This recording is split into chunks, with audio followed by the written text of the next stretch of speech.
obtuvo el Premio Nobel de la Paz en 2007 como parte del panel intergubernamental del cambio climático, el Premio Estatal de Ciencia y Tecnología 2010, área de investigación tecnológica del Estado de Michoacán, el Premio Nacional de Investigación para Jóvenes Científicos en el área de investigación tecnológica de la Academia Mexicana de Ciencias en el año 2000, miembro de la Academia Mexicana de Ciencias. Sus trabajos de biología le valieron el Premio Internacional Accent Award a la Energía Sostenible del 2006. Bueno, sin más preámbulos, le cedo la palabra al doctor Omar. Gracias. Está caliente el micrófono, lo que sea. 50 Bueno, pues me da mucho gusto estar aquí. Perdón, no alcancé a llegar para la presentación de la mesa, pero en particular de estar compartiendo el trabajo, bueno, esta mesa de trabajo con Eduardo Rincón, con el que hemos trabajado desde hace mucho en los temas de energías renovables. Y la buena noticia es que yo ya, como llego hasta el rollo 3, yo les voy a echar el rollo 4. Voy a hacer un cuarto de la cosa, que es precisamente tratar de aterrizar la parte de lo macro que describió Eduardo, en el que estamos de acuerdo, el contexto global y el porqué, la necesidad de la transición a las energías renovables. Pues yo voy a tratar de hacer énfasis un poco en el cómo, ya tomando en cuenta que estamos en un contexto regional, y bueno, tomando en cuenta pues lo que sería el concepto de ecotecnología, sustentabilidad y multiculturalidad. Lo siguiente, voy a hacer énfasis en la parte de bioenergía, nada más como un ejemplo, pero en realidad de lo que yo voy a hablar, realmente se relaciona con cualquier otro tipo de enfoque, no solamente de bioenergía en sí, sino cualquier otro tipo de aprovechamiento de los recursos naturales, ¿no? Entonces, quisiera nada más hacer hacerles nada más una primera introducción sobre la cuestión de qué tipo de tecnología, hacia dónde va el modelo de desarrollo de tecnología actual, y cómo deberíamos, desde mi perspectiva, cambiar ese modelo y utilizar a la bioenergía sobre todo como un estudio de caso, para ver qué posibilidades tendríamos ya desde lo local, ¿no? Y me gustaría terminar ya con una cuestión muy propositiva, estando nosotros viniendo yo como de la UNAM del Campus Morelia, pues de ver precisamente cómo podemos mejorar los lazos de colaboración entre lo que estamos haciendo en la UNAM y lo que hacen ustedes, ¿no? Entonces, siguiente. Bueno, un poquito más general para apoyar un poco lo que nos comentaba Eduardo. Bueno, la energía, ustedes saben, es parte de una de las dimensiones, digamos, del desarrollo tecnológico, científico y tecnológico actual. Y bueno, el desarrollo tecnológico dominante está orientado, pues, a desarrollar tecnologías centralizadas, ¿no? Cada vez de mayor escala, ¿no? Masivas, y en donde el ser humano, si ustedes lo piensan, ahorita les voy a mostrar algunas fotos, la fábrica es el lugar a donde ya se produce, la gente trabaja, pues se ha convertido en un apéndice de estas máquinas, ¿no? A pesar de lo que se dice, pues poco a poco el ser humano termina siendo simplemente un engranaje más.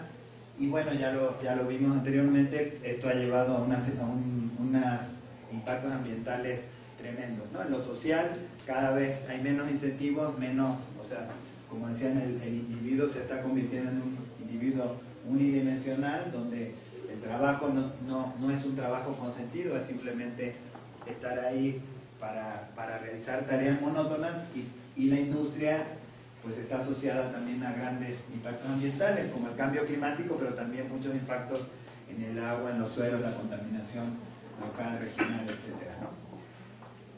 por otro lado, y eso yo creo que es muy importante para ustedes en el contexto de la Universidad Intercultural Indígena, es que también estamos acostumbrados, ¿no?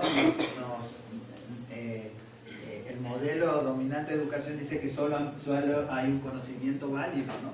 Y ese conocimiento válido es el que se genera en las universidades, en los centros de investigación, es el conocimiento científico con una definición muy particular de la ciencia, y que el resto es simplemente otro tipo de conocimiento, ¿no? Los positivistas decían todo lo que no se podía pasar a través de también científico era la metafísica, ¿no? Entonces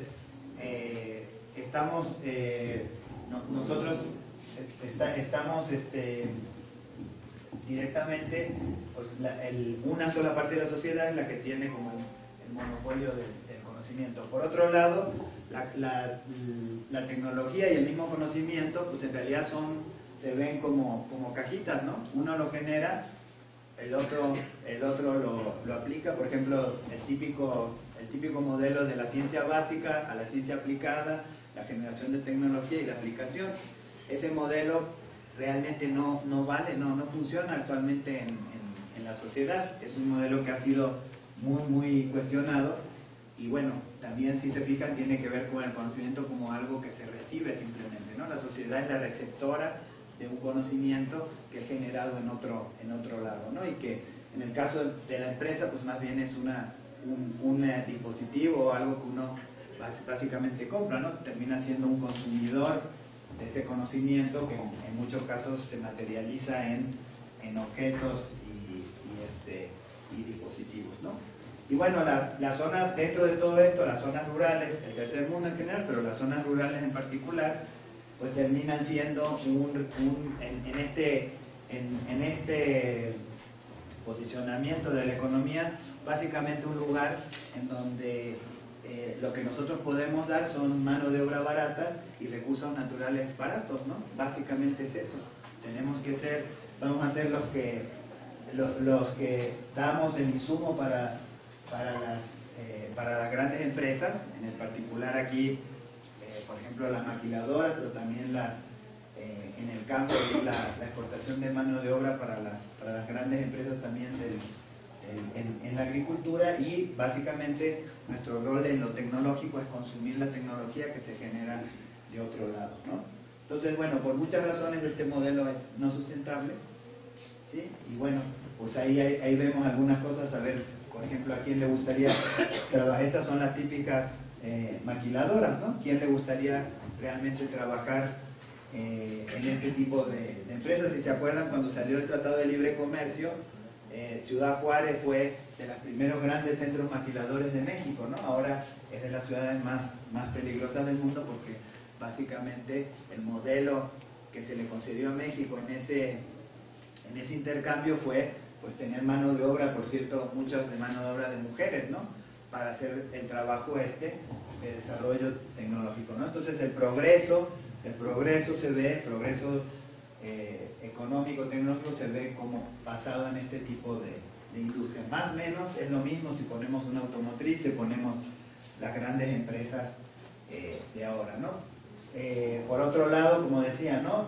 Básicamente todas hay un uso intensivo de los combustibles fósiles, que ha terminado por producir problemas como el cambio global, o sea, el problema del armamentismo. Ya mencionó Eduardo la parte de la energía nuclear, y bueno, también obviamente un enfoque hacia el desarrollo, hacia el uso de los recursos naturales, pues basado en creer que la naturaleza es una gran fábrica, ¿no? Al final de cuentas, el modelo agrícola es un modelo agrícola productivista, pero a lo que va orientado es a convertir a la naturaleza en una gran fábrica, ¿no? Donde lo que nosotros queremos es controlar hasta el último detalle, ¿no? ¿Qué tengo que echarle al suelo? ¿Qué tengo que echarle, verdad? Para tratar de que lo mismo que yo apliqué primero, de alguna manera exitosamente para los fines que eran maximizar las ganancias, lo apliqué en la fábrica, ahora paso y lo aplico en la naturaleza, ¿no? Pero claro, la naturaleza se revela, y este tipo de cuestiones no están pasando sin dejar unas secuelas tremendas, ¿no? En lo ambiental, en lo social, en la seguridad mundial, en muchas de las cosas, ¿no? Siguiente. Y en ese entorno yo voy muy a salto de pájaro, pero es donde entra la reflexión desde lo tecnológico, desde un modelo que dice, bueno, en realidad es esto lo único que podemos tener, ¿sí? Un poco el paradigma dominante dice, bueno, es que la tecnología tiene así un poquito como la ciencia, pero la tecnología también hay un solo modelo. Nosotros nos tenemos que adaptar a ese modelo que es el único posible, ¿no? El progreso tecnológico, el progreso científico tienen una sola cara, una sola vía, ¿no? Y nosotros lo que tenemos que hacer es o nos agarramos a él o nos quedamos fuera, ¿no? Entonces, ya desde los 70, desde que ya se veían pues toda esta cuestión de la gran escala, pues surge un movimiento muy fuerte. Antes se llamaba tecnología apropiada, ha pasado por varios nombres, pero básicamente de cuestionar esta forma de desarrollo tecnológico y tratar de proponer alternativas, ¿no? Entonces, por ejemplo, desde aquí en México hay gente muy, muy buena que ha estado trabajando esto desde hace mucho. Uno de ellos es un filósofo que se llama León Olivet.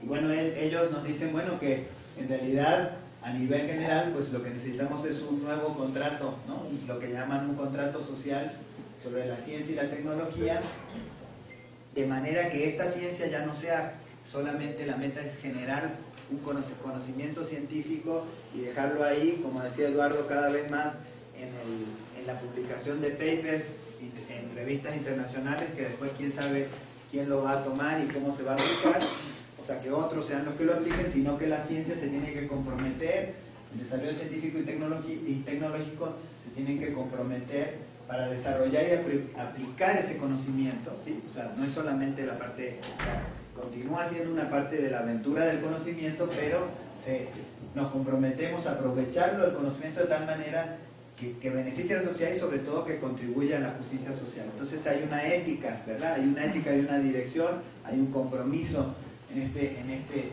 contrato social, ¿no? Y por otro lado, habla de potenciar la cultura tecnológica, y la cultura tecnológica para él no es simplemente tener más tecnología, ¿sí? Es una cosa de las que sí les quisiera dejar muy, muy, muy en claro aquí, no es simplemente, ¿verdad?, en estas universidades en las que nos toca un poco estas carreras técnicas generar más tecnología, sino la capacidad de diseñar, desarrollar, utilizar, aprovechar ese conocimiento, ese tecnológico, combinarlo con otros sistemas como los sistemas tradicionales, ¿verdad?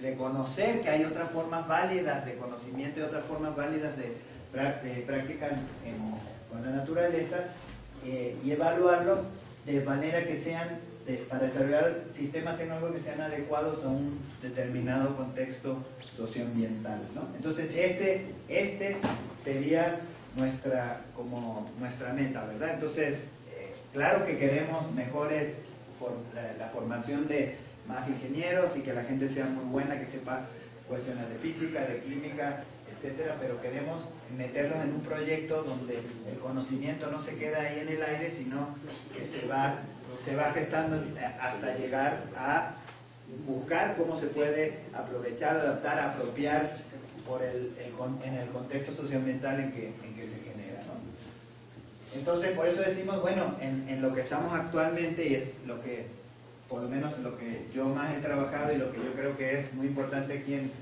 esta universidad, pues requerimos, por supuesto, apoyar la formación de ciencia y tecnología en las zonas rurales, pero de una manera diferente, ¿no? Entonces, por un lado, pues necesitamos establecer ese diálogo de saberes, ¿no? Necesitamos entender que nosotros hay todo un aporte desde lo que sería la ciencia tradicional, pero también, por supuesto, hay también un aporte muy importante de todo lo que sería el conocimiento y los saberes tradicionales, y por lo tanto, ¿verdad?, en este proyecto que también León Olivet menciona de nación multicultural, si ya hablamos de diálogo de saberes, pues ya tenemos que hablar multiculturalidad, requiere un proceso de apropiación tecnológica diferente, ¿no? Entonces, lo que necesitamos es apoyar el uso sustentable y sobre todo el control de los recursos naturales locales y generar esas capacidades locales para su apropiación. Entonces, mucho de lo que pasa y de lo que vimos puede pasar incluso con los recursos renovables también, ¿no? Eso también un poco lo mencionó Eduardo, no nos podemos ir con la finta de nada más creer que vamos a estar generando nuevo conocimiento, nueva tecnología en abstracto, sino que tenemos que asegurar que ese conocimiento, esa tecnología esté basada y nos permita controlar los recursos, ¿no? Los recursos naturales locales, y además sirvan precisamente para generar esas capacidades, para realmente potenciar ese desarrollo local. De otra manera nada más vamos a importar, ¿verdad? Ya, por ejemplo, la energía eólica puede uno desarrollarlo en sistemas con base regional, o puede también, como está pasando ahorita, nada más importar plantas llave en mano de Dinamarca, ¿no? Entonces, ¿cuál es la diferencia de eso con una planta petrolera? O sea, desde el punto de vista de recursos naturales, por supuesto,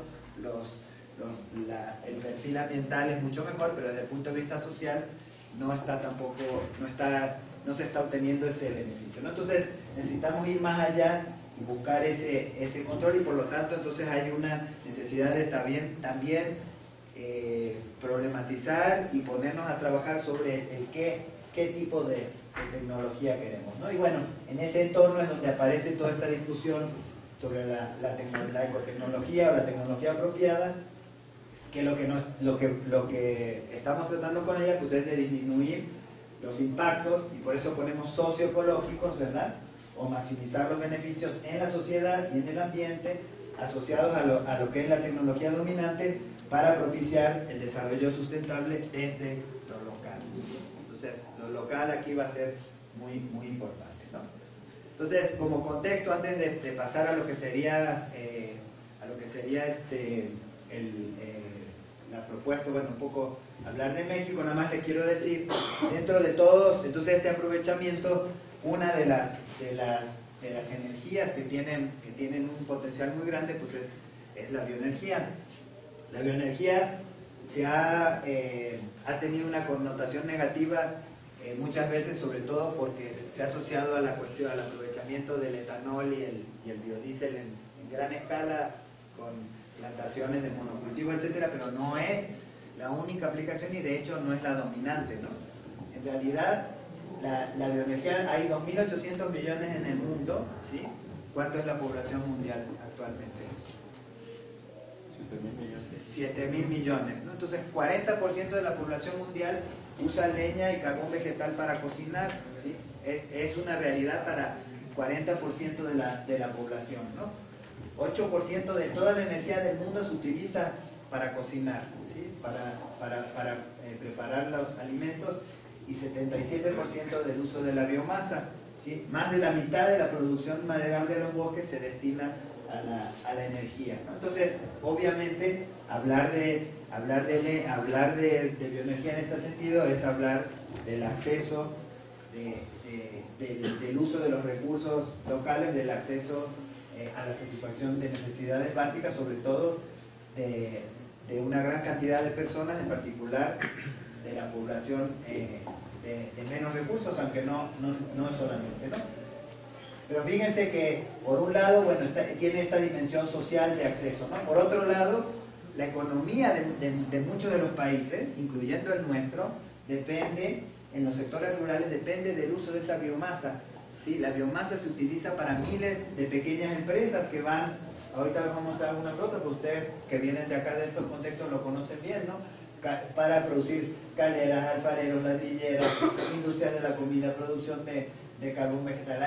Hay muchos, de hecho las economías, se ha dicho que las economías locales son en muchos casos economía de la biomasa, y ahí la energía en este caso la bioenergía no es algo aparte, ¿no? Que a veces también se entiende como si la bioenergía fuera un uso específico del terreno, de los recursos solo para eso. No, es un subproducto de otras actividades. Si viéramos aquí un diagrama, veríamos que mucho de la biomasa de los aserraderos se utiliza después para quemarlo otras pequeñas industrias, el desperdicio de los cultivos, etcétera, ¿no? Entonces, en realidad es una forma de uso múltiple de los recursos y no de concentrarlo, de solamente utilizarlo para un fin, ¿no? Por otro lado, fíjense, está la parte esta de pobreza y energía, pero resulta que la bioenergía no es que solamente esté asociada a esto, sino que países que tienen una sustentabilidad ambiental muy alta, ¿no? Como Suecia, Finlandia, incluso Noruega y ahora países que lo han impulsado mucho como Alemania y Austria, dependen en gran medida de la biomasa, ¿sí? Entonces no es cierto que la biomasa solo sea para la gente pobre y para los que estamos para resolver o que se puede utilizar de manera ineficiente, ¿no? También se puede utilizar de manera muy eficiente y lo hacen así y para producción, para generar electricidad, para generar calor, para generar pan, incluso en países que uno consideraría como de alguna manera de los más avanzados en la parte de sustentabilidad ambiental, ¿no? Y bueno, otra de las cosas que es importante de la bioenergía, lo voy a mostrar en foto. Es primero en esta gráfica, lo que les quería mostrar es parecida a la primera que presentó Eduardo, es, bueno, que los renovables, ¿verdad?, son aproximadamente para el 2008, ¿no? Representaban el 13% de la energía mundial, y dentro de ese 13%, 10% le correspondía a la bioenergía, ¿no? Entonces, la bioenergía claramente es parte de este contexto de los renovables, y de ese 10%, pues casi la mitad, 6%, o sea, como 60% es el uso que le llamamos tradicional de la biomasa, ¿no? Fíjense que es una cuestión interesante. El uso tradicional de la biomasa, a pesar de estar aquí y ser con mucho, el uso más importante en términos energéticos, por lo menos, más que el viento, más que lo solar todavía, más que la geotermia, más que la misma bioenergía para los grandes usos de etanol, etcétera, es la que menos atención recibe, ¿verdad? Siempre es como el patito feo, a donde nadie sabe, solamente dice, no, pues es que lo usan los pobres y se utiliza no sustentablemente y no se puede hacer nada y hay que cambiarlos inmediatamente a las energías modernas, ¿no? Entonces esa es otra forma de ¿cómo se dice?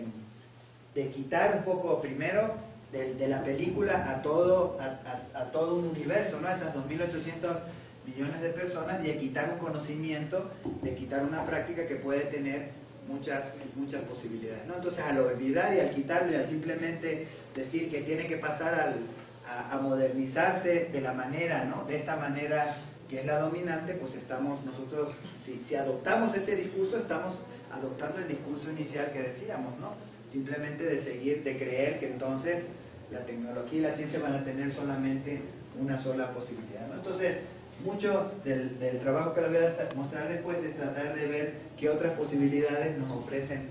Sí es cierto que todo está mal y entonces tienen que hacer un salto inmediato a este proyecto de modernización como se nos viene, o si tenemos otras posibilidades, ¿no? Siguiente.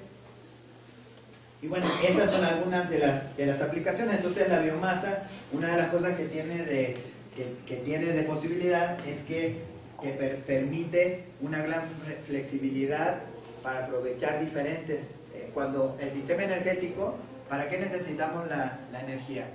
¿Cuáles son las cuestiones que queremos de la energía? ¿Qué me dice? ¿Qué servicio nos da la energía? Para producir alimentos. Para producir alimentos, para divertirse. Para recreación, ¿verdad? Para producir los energéticos que necesitamos precisamente para todo eso. Por ejemplo, para divertirse, para recreación necesitamos electricidad, entonces tenemos que generar electricidad. Pues esta se puede producir, estas son plantas, esta es la más grande, que es, de todas maneras, es como 10 veces más chiquita que una central, son 30 como 30 veces más chica que una central nuclear, porque son plantas que se ponen regionalmente, ¿no? Esta, por ejemplo, es una planta que se puede adaptar, supónganse, a un aserradero grande, ¿no? Entonces, pero puede producir electricidad que se puede utilizar para otras cosas. También la energía necesitamos para cocinar. ¿Qué necesitamos? O sea, los alimentos se necesitan ¿qué? Calor, ¿no?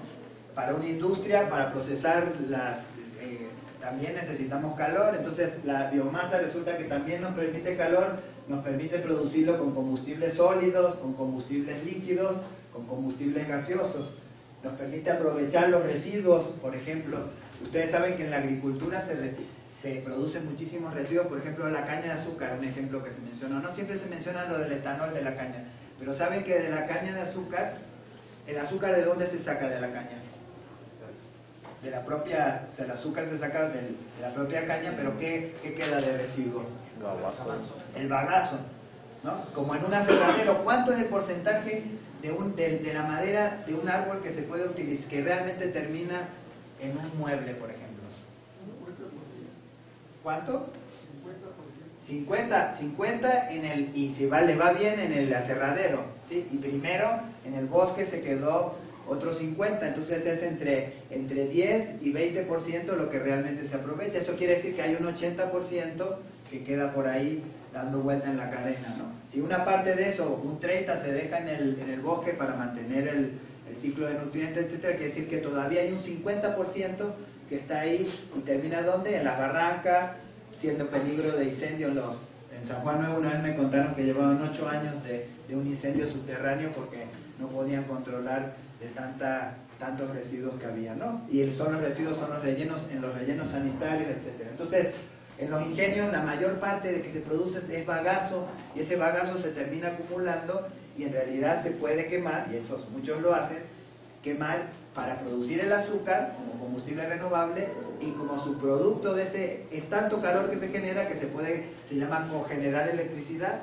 Entonces el bagazo, en realidad, los ingenios, por ejemplo en Brasil, son pequeñas termoeléctricas, por decir así. Son plantas que generan electricidad. Entonces la biomasa es un insumo que venía de la agricultura, un subproducto que venía, que no era el producto principal, y lo termino yo usando para producir azúcar o etanol, pero además electricidad que se vende a la red y con la cual yo hago energía limpia. Y además estoy aprovechando un residuo, ¿no? Entonces, así como ese hay muchos, ¿no? Entonces, bueno, esa es una de las ventajas que tiene la bioenergía.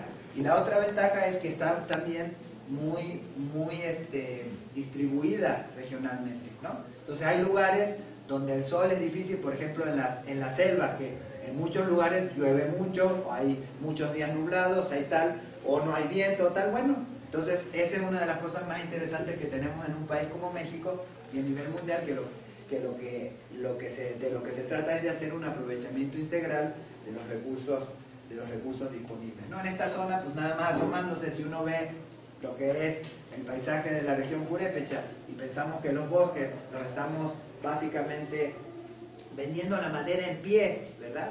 La madera en pie, en vez de tratar de hacer un aprovechamiento integral, pues estamos perdiendo una posibilidad tremenda de desarrollo, ¿no? Bueno, en México, ¿cómo es la situación en México? Pues la leña, realmente la leña y el carbón, aquí también pasa lo que les comentaba un poquito a nivel mundial. Si ustedes ven todo lo que son los planes de desarrollo de la CONAFOR, o sea, la Comisión Nacional Forestal, la Secretaría de Energía, la Secretaría de Desarrollo Social, etcétera, no existe realmente la leña y el carbón son prácticamente inexistentes, ¿no? Son eso que está ahí, que consumen los pobres, pero que no los podemos realmente incorporar nunca a una política energética, ¿no? Y sin embargo, son la base de la economía de miles de familias que dependen tanto para su subsistencia doméstica como para el desarrollo de sus actividades, ¿no? Por ejemplo, hay miles de pequeñas industrias, ¿no? Los carboneros, las ladrilleras, alfareros, panaderos, tortilleras. Creo que ayer, no sé si Marta les comentó del proyecto de la Red City, el cobre artesanal. Todos estos son solamente que están aquí en la región, y los que son de acá saben, no hay que irse mucho alrededor de las periferias de las ciudades para ver, por ejemplo, las ladrilleras. En Santa Fe de la Laguna, en Patamba, en Suiza, la cantidad son cientos de talleres que se dedican dedican a la alfarería y todos dependen del uso de la leña y el carbón, ¿no? 100% de las comunidades dependen de la leña para la cocción y para el calentamiento del agua, y aunque se tenga el gas LP, y eso es una cosa muy interesante, que la modernización llega, pero llega no de la forma que se creía, ¿no? El gas LP entra, pero no reemplaza totalmente a la leña, y los que hayan ido, los que vengan a las comunidades rurales saben que en realidad es un complemento más que una sustitución total, sobre todo porque no puede, en las estufas normales es caro, y además no se puede hacer, por ejemplo, bien las tortillas, ¿no? Pero además tenemos un uso potencial que no se ha aprovechado, que es lo que le decía yo, la generación de electricidad y calor en los aserraderos, que están ahí, miles de toneladas al año se desperdician, o los biodigestores, por ejemplo, para aprovechar todos los residuos sólidos, ¿no? Son oportunidades que deberíamos aprovechar, ¿no? Y eso es nada más para darles gráficamente, ¿sí? Este es un mapa de México. México, tenemos 25 millones de personas que usan leña para cocinar, ¿sí? 25 millones, y que están distribuidos, no sé si alcanzan a ver, pero hay puntitos, tenemos 244,000 localidades en México. Imagínense un proyecto que quiera basarse en el desarrollo de fuentes centralizadas, pues las localidades más pequeñas nunca van a tener acceso ni a la electricidad de red, pero y tampoco a los combustibles domésticos que se vía centralizados como el gas LP, etcétera, ¿no? Entonces, aquí se ve que las zonas indígenas en particular, muchas de estas zonas que son prioritarias por uso de leña coinciden también con zonas indígenas, donde hay un uso muy intensivo de la leña, ¿no? Siguiente. Esto es para el estado de Michoacán.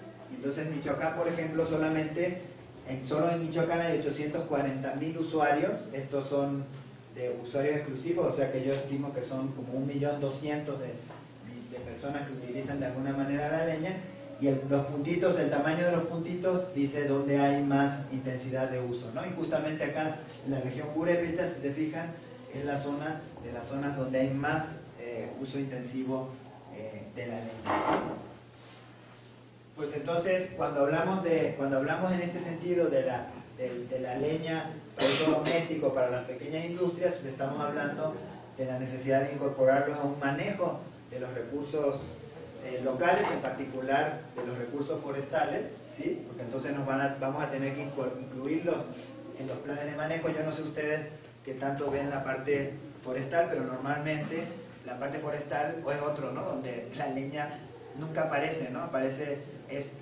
Los bosques se ve como una serie de fustes de pino, como si fueran los bosques solamente pinos y solo fueran para producir madera en rollo, y en realidad el bosque tiene una posibilidad y una característica mucho mayor, tanto en la parte de diversidad natural, etcétera, como para toda una serie de usos, en particular para esta cuestión de la leña, ¿no?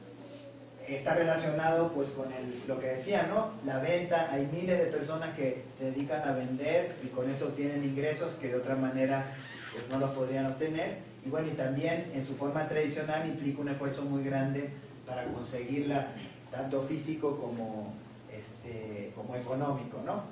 Estas escenas de las señoras cada vez ahora se ven menos con lo que está el problema de la seguridad, ¿no? A nivel regional, y eso ha ocasionado también cuestiones tremendas de la necesidad de tener un uso más eficiente también en ese sentido, ¿no? Siguiente.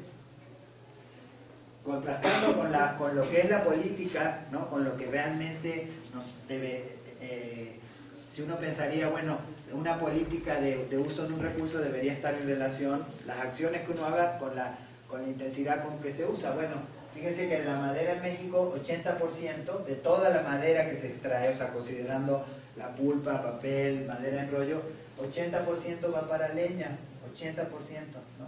Entonces, bueno, más bien como que tendríamos que sí darle vuelta a la tortilla, vale la metáfora, y decir, bueno, entonces deberíamos nosotros tener claramente para los bosques una política específica de entender los impactos y de utilizar sistemas de manejo de uso múltiple, ¿no? Solamente orientados a sacar esta pequeñita parte del recurso, ¿no? Siguiente. Bueno, esto es la región, y lo que quiero decir es nada más, todas estas zonas de colores quiere decir a dónde que no toda la leña que se utiliza, lo que está verde es donde son zonas que tienen más renovabilidad, otras zonas que son en amarillo son donde puede haber problemas, zonas en rojo donde pueden estar ya en estado más crítico. Entonces, bueno, tampoco es cierto que la leña en todas partes provoca problemas, y en otras partes donde sí, pues hay que entonces estudiar para ver cómo hacerlo parte de este manejo integral y incluir acciones tanto de restauración como también de uso eficiente, ¿no? Esto está basado en el uso del fogón tradicional, digamos, ¿no? Siguiente. Bueno, y estas son algunas fotos de lo que pasa acá en la región que ustedes conocen, ¿verdad? El uso del complemento que es el uso doméstico, que son las ladrilleras, que están sobre todo en el entorno de las ciudades. Está en la Cañada de los 11 Pueblos, por ejemplo, en la alfarería, que hay también en la Cañada, como mencioné, ¿no? En la zona de Pátzcuaro, del lago de Pátzcuaro, la zona de Patamán, todas utilizan la producción de carbón. Esta está hay una zona muy intensiva en Cuitzeo, pero se hace en toda la zona, ¿no? Ahí está la preparación del carbón, la producción de cobre en Santa Clara del Cobre, y bueno, y también las tortilleras que son que hacen y que nos ayudan a conservar el maíz criollo, y que utilizan también la leña para sus actividades, ¿no? Y me faltó, hay muchas, como las panaderías, la venta de comida en la calle, etcétera, que también utilizan la leña, ¿no? Entonces, claramente no podemos quitar un ojo de esto, ¿no? Tiene que ser, de alguna manera, si estamos tratando de desarrollar un programa de uso de aprovechamiento sustentable energético en la región, deberíamos incluir acciones para trabajar en este tipo de lugares, ¿sí?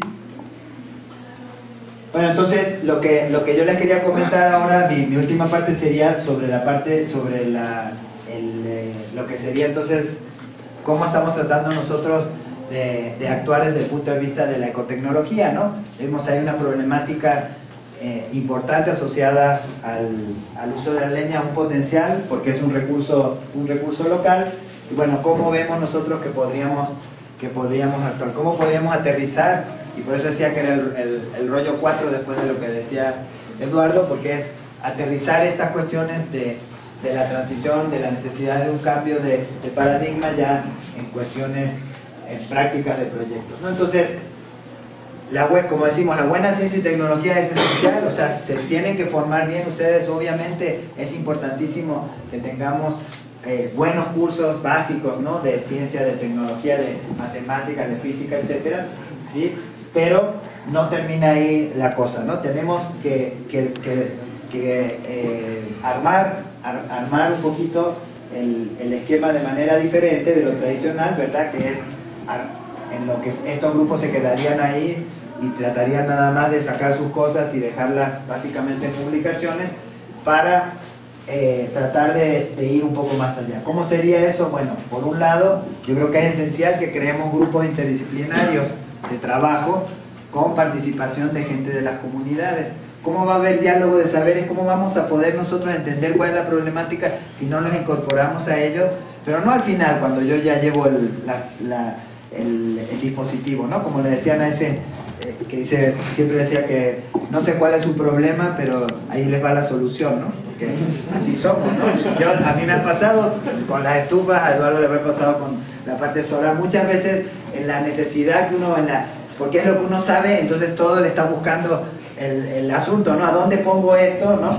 Así pasaba en Sri Lanka, uno que había sacado bombas de agua, ¿no? Entonces toda parte le veía que tenía un problema de escasez y que tenían que poner su bombita de agua. Entonces estamos todos con eso y es normal, pero entonces hay que tener cuidado. Y entonces esa es la primera cuestión, ¿no? Eso ya requiere de un enfoque diferente, ¿verdad? Porque una cosa es fácil decir juntar a la gente, y otra cosa es la cuestión de la participación y lograr ese diálogo de saberes. La segunda, pues, es estudiar las necesidades, por lo que decimos, ¿no? Porque muchas veces lo que viene como dado, lo que queremos, no es lo que realmente pasa en la comunidad. Y ahorita les voy a pasar un gráfico de un estudio que hicimos en la comunidad de Cheranástico, ¿no? ¿Cuáles son las necesidades que tienen esa gente básicas, ¿no? Energía, alimentación, vivienda, dotación de agua, disposición de residuos, y cómo se han tradicionalmente cómo se ha resuelto, ¿no?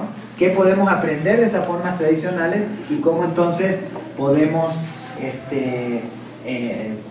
utilizarlo como base para mejorar, ¿no? Porque también ciertamente habría que ver qué impactos, por ejemplo el fogón, ¿no? El fogón tradicional tiene sus ventajas porque es cero costo, es muy versátil, la gente obviamente puede cocinar todo tipo de calentar agua, meter ollas grandes, meter ollas chicas, pero también tiene un problema muy grave que es la cuestión del humo, por ejemplo, ¿no? Entonces, bueno, ¿qué oportunidades y qué retos nos brindan esas tecnologías tradicionales? ¿Cuáles son las necesidades? La tercera parte es, bueno, ¿y cómo se ha dado la modernización para ese uso, ¿no? ¿Quiénes tienen acceso a ellas, ¿no? ¿Para qué se utilizan las tecnologías modernas? ¿Qué impacto han tenido? ¿Qué carencias se mantienen? Yo hice un estudio hace mucho en la comunidad de Chelvástico sobre la mecanización agrícola, ¿no? Y entonces, el uso de tractores, por ejemplo, que se ve como un emblema de la modernización, bueno, depende de qué tipo de tractores, de cómo se haga. Al final lo que uno quiere es aumentar un poco la productividad del trabajo y reducir el esfuerzo en los agricultores, pero depende de cómo uno lo haga. Por ejemplo, aquí eran grandes tractores, lo que terminan haciendo es desplazando la fuerza de trabajo y también aumentando, de alguna manera hay una tendencia a tratar de aumentar la superficie de cada uno, o sea, comprar los terrenos a los demás, porque si no, no se le saca el beneficio al tractor. Entonces, cada tecnología que uno elija, que uno analice, va a tener un impacto que hay que analizar, ¿no? El otro es la parte de estudiar los recursos locales, ¿sí? Porque lo que viene no está hecho para eso. Otra vez es muy importante que entendamos el rol que nos toca en la modernización es simplemente comprar, es ser consumidores, no ser consumidores de tecnología, consumidores de recursos. Son recursos que, como vimos en la parte energética, son básicamente recursos fósiles, y por lo tanto cuando uno pasa de la leña al gas, sí, claro que tiene sus ventajas el gas, por supuesto, no voy a decir que no, pero también ciertamente, y eso le ha pasado a muchas familias, depender solamente de ellos es empezar a depender de las fluctuaciones del precio internacional del gas, porque en el momento que haya un problema o de la política energética del país, entonces en un momento dado me puedo quedar yo sin comer porque ya no tengo para comprar el gas, ¿no? Y lo mismo nos pasa con la electricidad, lo mismo nos pasa con muchas de las cosas de las industrias, ¿no? Al romper los ciclos, al romper esa dependencia y sobre todo perder el control sobre el manejo de nuestros recursos, pues nos estamos metiendo como satélite a un sistema donde nosotros no tenemos absolutamente ningún control, ¿no? Y en particular también perdemos y eso es una cosa muy importante de los proyectos aquí, que tenemos que recuperar y maximizar el desarrollo de las capacidades locales, para que no seamos simplemente, o sea, ¿cuál va a ser el rol de esta región en el futuro? Otra vez, brindar mano de obra barata, eso es lo que queremos como desarrollo de las zonas rurales de México, seguir siendo simplemente un abastecimiento de mano de obra para Estados Unidos o para otras regiones del país, o queremos hacer las cosas de manera diferente. Para hacerlas de manera diferente, pues tenemos que tomar el control de nuestros recursos y también estar capacitados para hacerlo, ¿no? Por eso es tan importante estas universidades y estos centros que nos den las herramientas para que la gente de las propias localidades sean las que puedan utilizarlas, ¿no? Siguiente.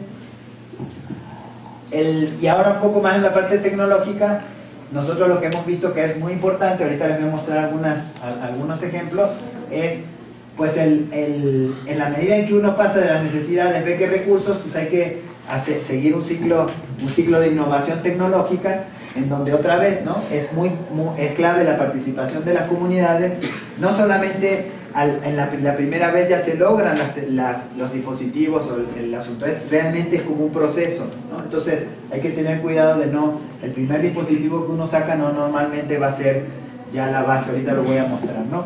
Es importante la sensibilización de los usuarios, ¿verdad? No es solo muchos de los problemas que tenemos también con la política que se ha seguido en las zonas rurales es una política asistencialista, donde realmente en lo que se enfoca es en brindar un recurso, una tecnología, decir, bueno, ahí están las estufas, pónganlas, ¿no? Ya cumplí porque están 100.000 estufas construidas. Pues resulta que el éxito de la estufa, el éxito de una nueva, de una propuesta agroecológica o de un manejo forestal es que se use, ¿verdad? Es que se lleve a la práctica. El tener ahí el tener la estufa o el tener no me garantiza. Realmente lo que yo tengo que asegurar es lo que se llama el uso sostenido de los dispositivos, ¿verdad?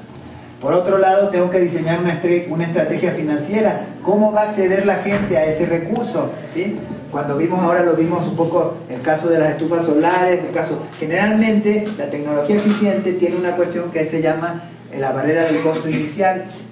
Muchas veces te va a costar más al principio, ¿verdad? El costo de inversión que la tecnología que uno tenía tradicionalmente, o en este caso la alternativa. Por ejemplo, un calentador solar es más caro en general que un calentador de gas, ¿verdad? Pero el costo inicial, digamos. Entonces tienes que tener un incentivo, tienes que buscar de qué manera se va a poder hacer que el usuario, y sobre todo si son de pocos recursos, cómo van a acceder a ese recurso, ¿no?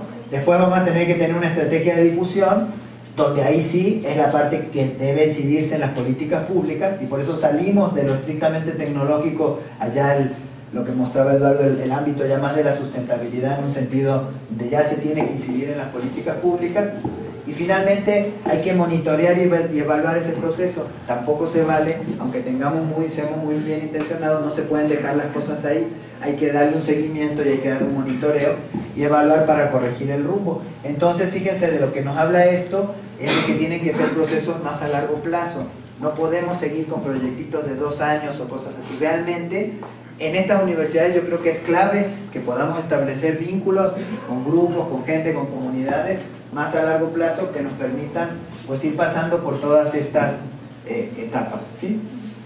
Entonces fíjense, vamos a ver el uso de energía en una comunidad, en la comunidad rural de Cheranástico. Este es un trabajo que hicimos, yo lo empecé para mi tesis de licenciatura en el Jurassic Park en el 87. No había internet, o sea, no había teléfonos celulares, o sea, otro mundo. Y lo volvimos a hacer ahora en el 2012 para ver en qué está funcionando la modernización, qué cosas ha traído la modernización de estos lugares. Y varios de los que viven aquí yo creo que se van a reconocer un poco en el trabajo. Fíjense, lo primero que vimos, ahorita voy a los diagramas, voy a venir un poquito para acá. La primera cosa que vimos es que en lo productivo, ¿sí? No aparece tanto bueno, no aparece en ese lado porque fíjense, vamos de todas maneras, si voy a empezar por aquí. Fíjense, el uso más importante de la energía en la comunidad, 68% de la energía, ¿a qué va? No se alcanza a ver probablemente atrás, es la cocción doméstica. La cocción doméstica son en el 2012, 68, con el calentamiento de agua que también se hace con leña, son 75% de la energía en esa comunidad del uso va para la cocción y calentamiento de agua, ¿no? Usos térmicos a baja, menos de 250 sería el máximo para las tortillas, pero en realidad la mayoría menos de 100 grados, ¿no? 18% va para el transporte, 2% para la producción de alimentos y un 4% para todos los usos eléctricos que son iluminación, refrigeración, lavado de ropa y otros, ¿no? Fíjense lo que pasó en y lo que vimos nosotros que pasó en estos 27 años que se hicieron los dos estudios, es que acá está muy chiquito, pero bueno, presentaba lo del 86 con respecto al 2012, había como un 15% de energía que se iba al sector productivo, ¿sí? Y al sector de procesamiento. En el 86 Cheranástico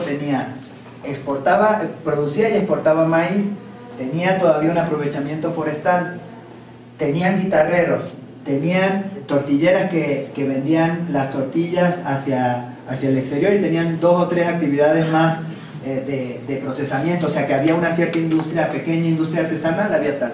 Para el 2012 colapsó la superficie forestal en Cheranástico, es ahora menos del 20%. Ustedes saben que Cheranástico en particular ha tenido unos problemas muy graves tipo Cherán del de clandestinaje, etcétera. Bueno, ahora quedan de 700 hectáreas, quedan menos de 200 de bosque. La superficie de cultivo se redujo a la mitad. Había 600 cabezas de ganado, ahora hay 20, ¿sí? Cheranástico, ahora la 30% de las necesidades de maíz, que sería el cultivo básico, ¿no?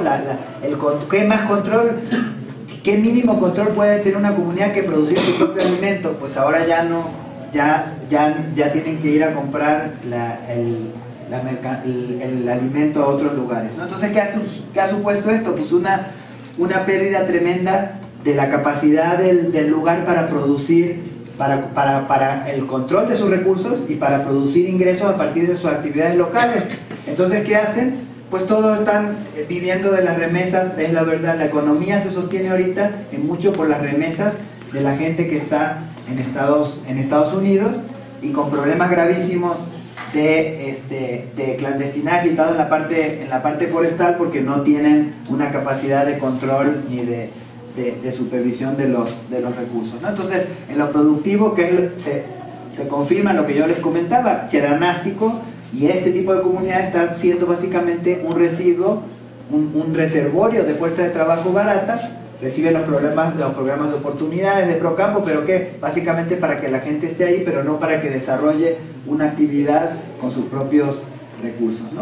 Por otro lado, entonces, la modernización, efectivamente, hay en muchos lugares, para muchos usos ha entrado. Por ejemplo, hay muchísimos más vehículos privados, que es lo que venía, ya saben ustedes que es básicamente por la importación de vehículos de segunda mano de Estados Unidos.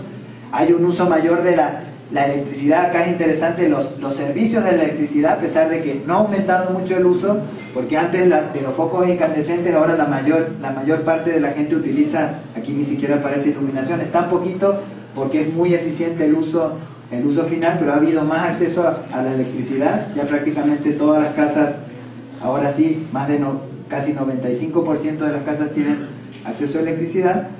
Pero, por ejemplo, en el caso de la cocción, ¿por qué sigue siendo tan importante? Porque a pesar de que ya 35% de las familias tienen estufas de gas, de todas maneras, todas las familias siguen utilizando leña para cocinar, ¿no? Entonces, el que dijo que por haber tenido acceso a gas iba a cambiar, miren, esta es la cocción en el 86 y el 2012, 27 años después, y con grandes cambios en otras partes, la cocción de alimentos, el uso en este caso de la leña sigue siendo dominante, ¿no? Entonces, tal vez deberíamos empezar por este tipo de análisis y ver desde allí cómo pararnos, y no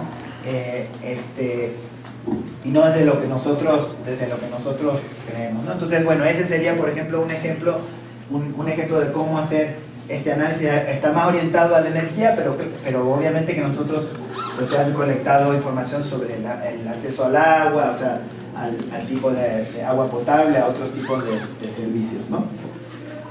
El otro punto, entonces, que quiero enfatizar es la cuestión de cuál es el sistema, ¿no? Ya no se trata de desarrollar solamente tecnología, ¿no? Como la tecnología en aislado, sino en realidad, fíjense, estamos hablando la relación con la tecnología y el usuario, ¿no?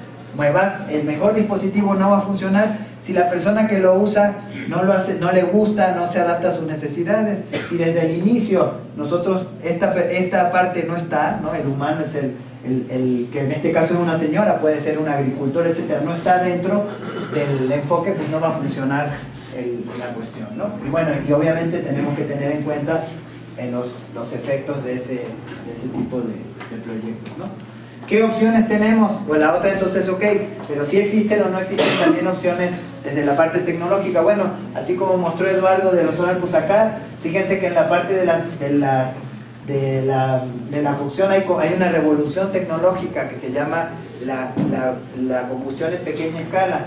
Hay estufas ahora que se están difundiendo en lugares donde no tienen electricidad para nada, que generan, con el calor mismo de la estufa, genera electricidad, y esa electricidad se utiliza para lámparas de LED que ayudan entonces a la iluminación de las casas, ¿verdad? O a cargar celulares, o lo que sea. Entonces ya no es solo calor, también puede generar electricidad, y la combustión es muchísimo más limpia que lo que se hace con con los fogones tradicionales. Entonces, la leña no es necesariamente, no se tiene que asociar a una combustión sucia o a contaminación. Eso depende, si entonces hay que tener mucho cuidado, depende del dispositivo con el que uno lo utilice.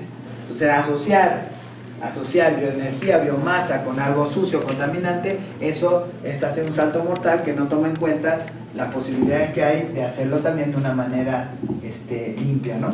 Incluso acá, otro uso que nosotros también lo hemos hecho con las Patsaris es el calor residual se utiliza para calentar el agua.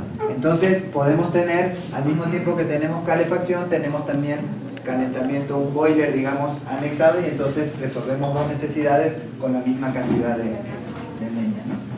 Bueno, y no solo, ¿no? Fíjense, hay toda esta gente, están trabajando ahora con estufas, entonces hay toda una oferta, no todas son recomendables, pero todas, por lo menos, es decir, no, hay mucho trabajo que se está haciendo, dependiendo de los lugares, de las condiciones de los usuarios, ¿verdad? No es lo mismo el trópico, las partes secas que la parte tal, se pueden complementar muy bien, es una de las cosas que nosotros hemos hecho énfasis con las estufas solares, ¿no? Porque muchas veces es muy difícil que una sola cumpla con todos los requisitos.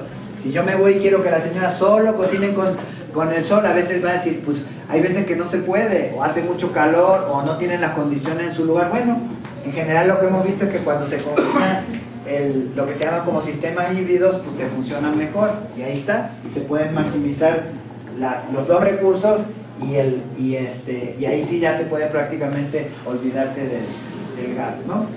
Toda la cuestión de la innovación, eso, ¿qué quiere decir? Bueno, empieza uno de entender cuál es la necesidad tradicional y trabaja con la gente. Así fue como hicimos para las estufas Patsari. Empezamos con las señoras mismas que hacían que eran las que hacían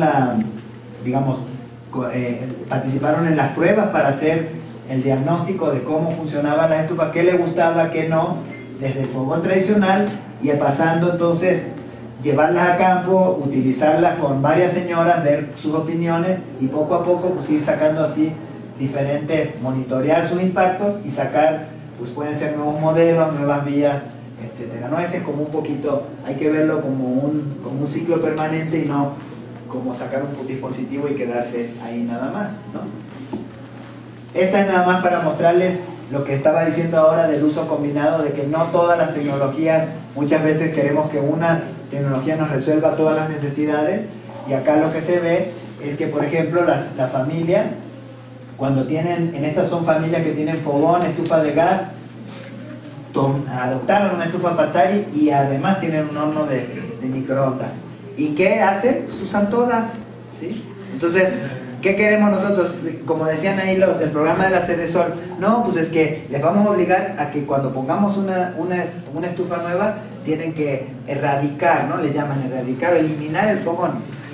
Imagínate, ¿no?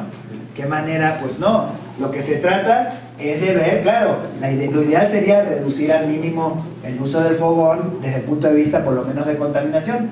Bueno, aquí lo bueno que tiene es que lo que vimos es que, fíjense, para hacer tortillas, que es la práctica en donde las señoras están más en contacto con el humo, que es un contacto directo de muchas horas, es donde la estufa está resultando muy buena para eliminar el fogón, ¿no? En otras, como los tamales, algunas comidas, bueno, sobre todo aquí el agua para el baño, donde son recipientes muy grandes, todavía esas estufas no funcionan tan bien, entonces hay que ver que hay que complementar y buscar entonces soluciones un poquito más integrales, ¿no?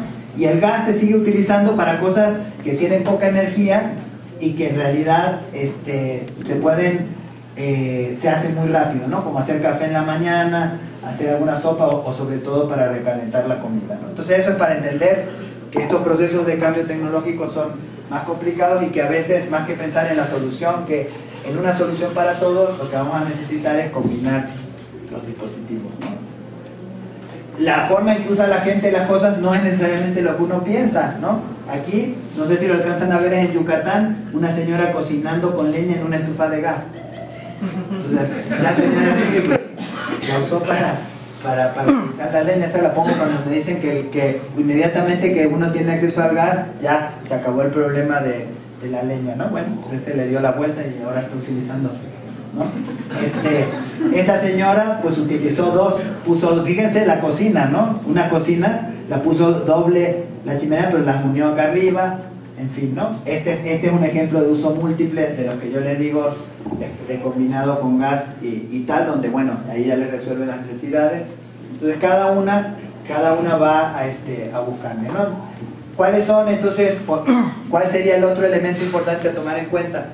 Es que el diseño de las tecnologías, aquí estaría la estufa, me dé varios beneficios. Mientras más beneficios yo pueda resolver o más cuestiones pueda tener, pues más éxito va a tener también esa tecnología, ¿no? Entonces, por ejemplo, una estufa que uno la ve como algo, podría ser simplemente ahorrar leña, sí, pero ahorrar leña, ¿a qué va? Pues va por un lado ayudar a mejorar el ambiente, ¿verdad? Reducir la demanda, reducir la intensidad con la que se va al bosque, pero también reduce el humo en la cocina y por lo tanto mejora las condiciones de la usuaria, y también mejora mucho la cocina, que le llaman, que les gusta a las señoras tener su cocina bonita donde pueden poner sus platos, sus cosas, pero también ahorra dinero y por lo tanto se puede utilizar para otras cosas. Y por lo tanto mejora las condiciones de vida. Entonces, así como esa, pues habría que hacer el diagnóstico y también tomar en cuenta cuando uno desarrolla sanitarios secos, sistemas de captación, algún otro tipo de secadores de fruta, etcétera, ¿no? En todos casos, buscarle cómo se complementa con otros beneficios, ¿no? Y bueno, como decía, ¿no? Los beneficios, sí, realmente es muy impresionante ver los cambios de las casas antes y después de que se adoptan pues este tipo de estufas, ¿no? Este es un ejemplo de lo que decía las cocinas. Ustedes, los que viven acá, ya saben cómo es la cuestión de tener todo bonito, los platos, etcétera, ¿no? Que lo permiten dignificar de alguna manera las estufas. Así como esto se pueden hacer también para las pequeñas industrias. Este es el caso de lo de la red CIDE, de las tortilleras que están trabajando para esa red, ¿verdad? Que entonces pasan 8 horas ya no tienen que tener el humo que tenían antes. Y bueno, entonces para concluir, pues como les dije, ¿no? Lo primero que diría es que es reiterar, tomar en cuenta que en este proceso de globalización, en realidad las zonas indígenas y el sector rural en general más bien están vistas como un refugio de mano de obra y recursos naturales baratos, ¿no? Y por lo tanto necesitamos desde el punto de vista tecnológico reforzar esa cultura, ¿sí? Reforzar esa cultura tecnológica. O sea, la tecnología sí es importante, pero ¿de qué manera? Pues de manera diferente a la que se da actualmente, que es, uno, propiciar el diálogo de saberes. Entonces, trabajando mucho más con la gente, combinando ese conocimiento tradicional con el científico, ¿verdad? Científico lo pongo así porque es el que viene más de las universidades, etcétera.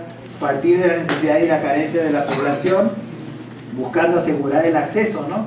No solamente se trata de modernizarse per se, sino qué acceso va a tener, a quién vamos a beneficiar con esa tecnología. Hacer énfasis en cómo esa nos va a permitir el aprovechar y controlar los recursos, y yo creo que eso es clave. Y si en algún momento sale una discusión, me gustaría mucho eso, tener siempre el control sobre los recursos. Siempre va a ser uno de los puntos claves en que te permite la sustentabilidad a largo plazo de los lugares. Si no, pregúntale a los gringos cómo han hecho para la reserva de estrategia para acceder al petróleo. Cuando no se los dan, ¿qué hacen? Inventan guerras. Las guerras más grandes del siglo XX han tenido que ver por el acceso y por el control. Entonces hay que eso tomarlo mucho tomarlo en cuenta, ¿no?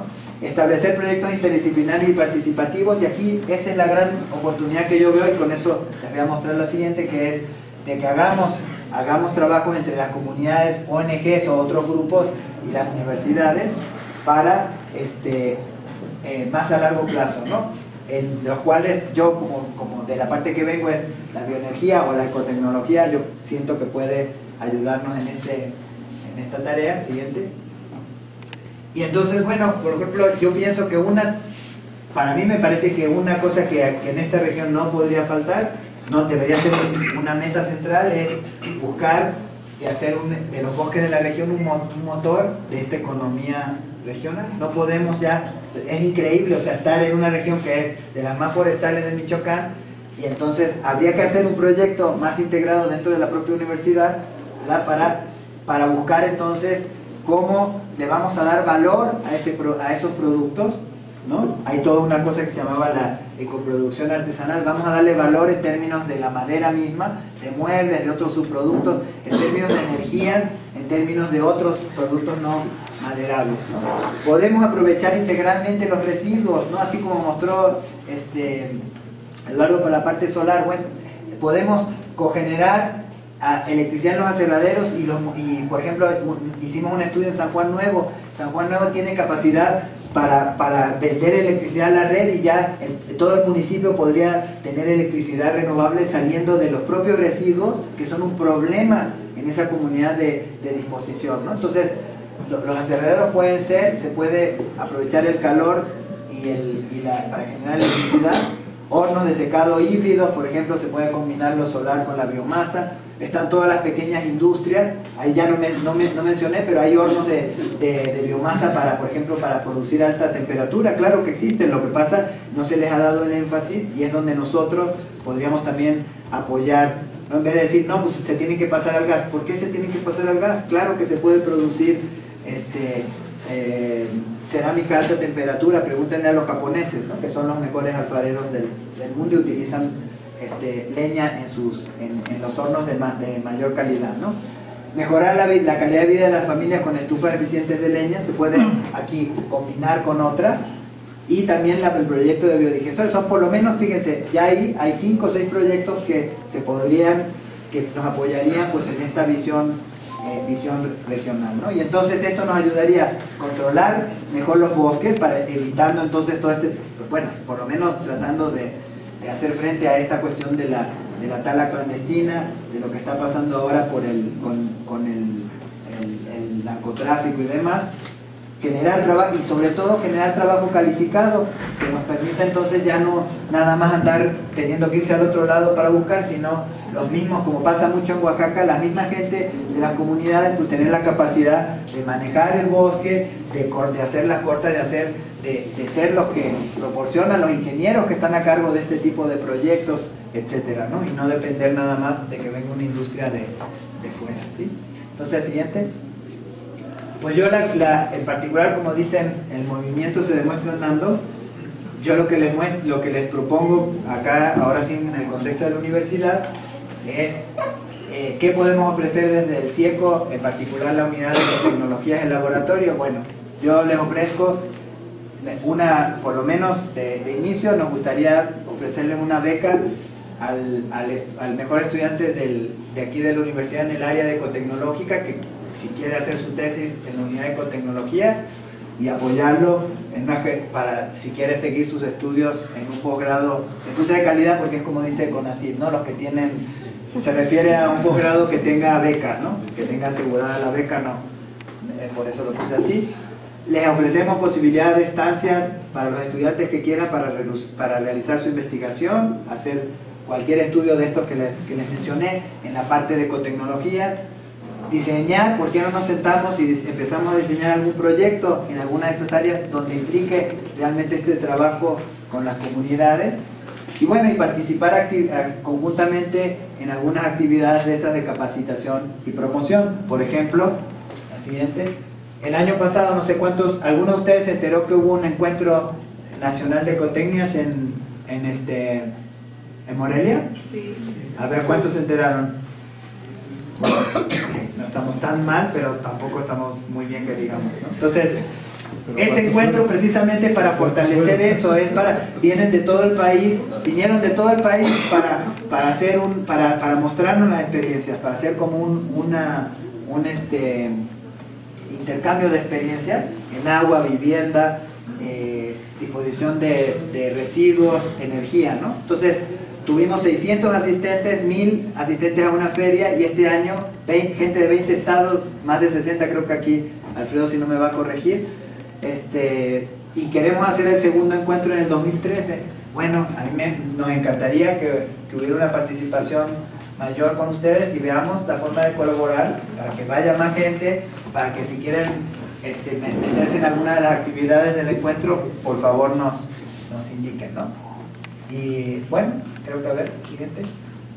Tenemos, estos son ejemplos de los proyectos que hacemos con estudiantes, ¿sí? Para que vean también, bueno, sería el tipo de cosas. Estos son proyectos de un semestre y los que yo les digo, pues ya podrían ser de tesis que pueden ser hasta un año en diferentes temas, ¿no? Que van desde el colector, el calentamiento solar, el uso de lo que les decíamos yo, el boiler con las estufas, biodigestores, en fin. Entonces hay de todo para un poquito para hacer para poder colaborar, ¿sí? Siguiente. Bueno, pues invitándolos a que no nos dejemos ir por el pesimismo y el fatalismo reinante y veamos que sí, tenemos otras posibilidades, hay mucho por hacer y pues yo los invito a que sean parte también de este camino. Muchas gracias por haberme permitido.